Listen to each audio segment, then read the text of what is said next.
Over the last decade, remittance flows to Africa have doubled, reaching 100 billion in 2022 and surpassing the funds received through official development assistance and foreign direct investment.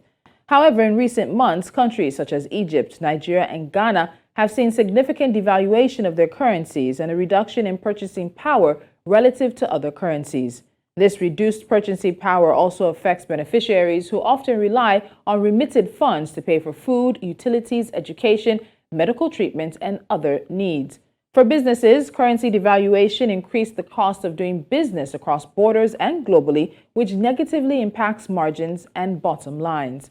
Joining me to look at the impacts of currency devaluation on remittances in Africa is Toyeeb Ibrahim. He's the CEO and co-founder of Leatherback, a neo-banking platform for individuals and businesses. Toyeeb, welcome to Business Edge. Thank you for joining me. Thank you for having me. Good morning. So let's start a bit on the positive side of things. We've seen remittance flows to the continent double and also overtake official development assistance as well as FDI. And that's what can be tracked via official channels. So if we start from there, what we're looking at is why and how this has happened. So can you give us a bit of insights as we start this conversation? Why have we seen this growth and how has it happened? I mean, the growth is practically trackable. I mean, you find that there's definitely major flight of talent from Africa to major parts of the world. I mean, last year alone, the Q1 of, I think Q1 this year, the UK issued over 130,000 visas to Nigerians in looking to migrate abroad. Canada, the Canadian government has issued almost 25,000 visas to maybe both people from sub-Saharan Africa looking to migrate to Canada alone. So we've seen significant movement of talent and human beings from sub-Saharan Africa and even some parts of North Africa to specific key countries. And these countries are major remittance senders into Africa.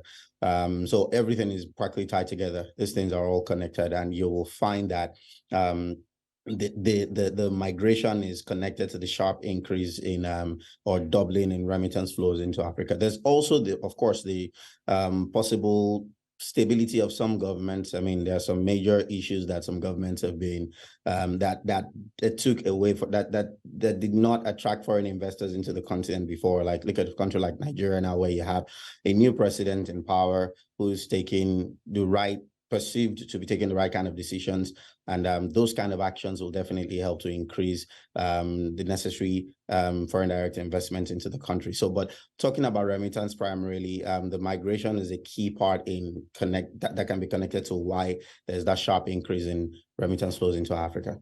So we can't talk remittance without talking the cost of it for the continent, particularly for sub-Saharan Africa. And Africa is the most expensive place for many money transfers around the world to come to. Now, remittance costs, I beg your pardon, sometimes can reach 8% of the actual transaction, more than double the target which was set under the United Nations Sustainable Development Goals. So what we look at that and what we look at how important remittance has become for the African continent, overtaking again FDI and official development assistance. That's a massive amount of money that we're seeing there when we peg the three on a scale.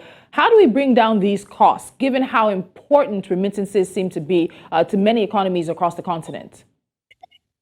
I mean, digitizing remittance is the key to it mainly. I mean, you find the majority as much as we've had the advent of so many financial technology companies, so many remittance firms like Leatherback, there's still a lot to do in providing digital access to migrants abroad, migrants in the UK, migrants in Canada, or in the US who are looking to send money back. I mean, I was recently in New York, and I found out this is just last month, that the vast majority of remittance senders back to Africa still rely heavily on cash to go into stores and give funds to the average the average MTO, money transfer organization who has a store in there. They collect the cash to help them remit funds back home. There's need to break the collection of cash abroad. because the cost of converting cash to local currency is way more expensive, and that's where you find costs as high as 8%. The cost of handling cash alone is significantly high. So once you're able to break that barrier of making sure that at least you really digitize and take digitization of remittance of methods of sending funds back home to the average person in the UK or in Canada looking to send money back home, you find that might significantly reduce the cost below 8%. But so far, cash is still king in some of these countries, and cash will also be king because it's also the unspoken aspect of the illegal migrants in there. I mean, when you have so many illegal migrants in specific countries, you find the majority of them are not able to. They're still a major contributor to remittance, sending funds back to Africa.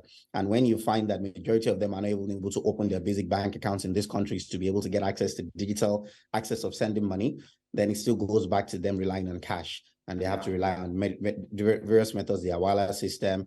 And like I said again, I know firsthand what it means for a remittance company to deal in cash and collect cash and convert it. There are instances where remittance companies might need to even ferry cash from one country because the banks in one country they don't have the risk appetite to handle cash, and they need to now move it to another country where they can now collect the cash. And people will charge as much as even 3-4% on cash alone for the person processing the fees. And for them to also cover their costs alone, you'll find the cost getting as high as 8%. So again, digitization is the key. Once you can really solve the problem of digitization, you'll find that the cost will go down significantly. And if we can handle that to 8% to get a handle on it, we could see this amount go up. So let's look at these currency devaluation situations we're seeing right now. So one of the biggest drivers of this is interest rate hikes in the U.S., which we've seen has been driving away investors in pursuit of higher returns toward U.S. assets. And that means weak demand for African exports amid global recession worries. And that's also dragging down African currencies. So Toyeeb, in terms of the consequences of this for individuals and banks, which is where you work in, what are we seeing, especially as we're seeing that drag down, that effect it's having on African currencies? I'm going into specific currencies in just a moment, but what does it mean for businesses and individuals when we're having this sort of global economic situation, this butterfly fluttering its wings globally, and then we're seeing the typhoon or the tsunami as it might be here on the continent? Yeah, I mean, remittance has always been a major source of funding countries' external reserves. I mean, and that's why you find many African countries, Nigeria, Ghana, doing everything to put in the necessary measures to make sure remittance funds coming through the necessary channels that they've created, because this is key. I mean, Nigeria alone, I think this year so far, we've received almost $30 billion in remittance funds, and figures are still growing. I mean, Egypt has been the largest remittance receiver in Africa for a while now. You can't underestimate the impact this has on directly fueling the country's external reserve. And these external reserves is what the country will definitely need to sort out the local requirements. I mean, local importers who need to import goods into the country, they need these funds to be able to get that done. What we found recently is the vast majority of remittance funds coming in are not going through the right channels. I mean, the bulk of it are still going through the black market, and not necessarily through the channels that have been created by the central banks in these countries. And once you don't have they're not able to rely on they're not getting enough foreign direct investments, like you just mentioned earlier. And the remittance funds that should even also possibly help to fund the reserves are not also coming in the massive troves it should be coming in. Nigeria receiving maybe $30 billion annually does not mean the country is receiving that much money in its reserves. So what that means is the scarcity of FX locally, and the country won't be able to cater to the basic needs of the importers in that country. So typical example, I mean, I mean, Nigeria's taken out subsidy, and the current price of USD is what is impacting the cost of dollars now. I mean, I was just talking to someone this morning, and just to confirm again, the fuel price in Nigeria last year was as low as 198, and now we're talking as high as 550 or something this morning, and it might keep going high because again, the government does not have enough money to be able to cater to what the importers need. And there's some suppliers we spoke to recently who said they applied to the central bank to provide them with funds to import, and they don't get more than 2% of what they've applied for. And these funds this would have been made easier if, I mean, the right remittance funds that are coming into the coffers of the government. But the more these funds don't come in and keep going through the black market, the more we don't have the right FDIs coming in through the necessary channels, the more there will be pressure on, I mean, the higher the scarcity and the more there will be pressure on the USD and the price will keep going up. So, I mean, it's definitely going to be a tough period until many countries can find a way to stabilize themselves. I mean, we need to find a way to increase exports, increase productivity, and that way we'll be able to, and we definitely need to reduce imports, which is what everyone has been clamoring for a while now. Okay, so there's a point you said that I really want to follow up on, and that's, of course, you had mentioned earlier sometimes the situations with illegal migrants who may not be able to open official bank accounts and then have to send money through these back channels. And you brought it up again because in 2022, sub-Saharan African countries received remittance estimated at about $53 billion. And that's supposed to rise by $1 billion to $54 billion by the end of this year. So that leads me to ask, are there differences in the impact of currency devaluation on formal and informal remittance channels in terms of the factors that contribute to that difference? So because so much of this money seems to be coming in through backdoor channels, not official channels, not making it into government channels to be able to be used and spread across the continent, are we seeing differences in terms of the impact of currency devaluation because some of this money is not going through the formal channels? Yeah, I mean, I'll definitely say so because in the end, the funds don't come in the right way, the government won't be able to make the necessary plans for the year. That's one of the basic things. They don't even have the right data to know how much money is needed to cater to what the local import demand is. I mean, you find that like I mentioned earlier, when you see the way remittance flows come in, particularly through the informal channels, yes, they still make their way to they make their way to the local person in Nigeria. I mean, from the UK alone, I think 2021, Nigerians sent almost £3 billion from the UK down to Nigeria.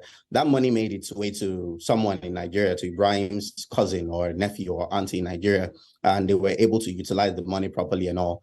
But that has a direct impact on the informal market in one way or the other.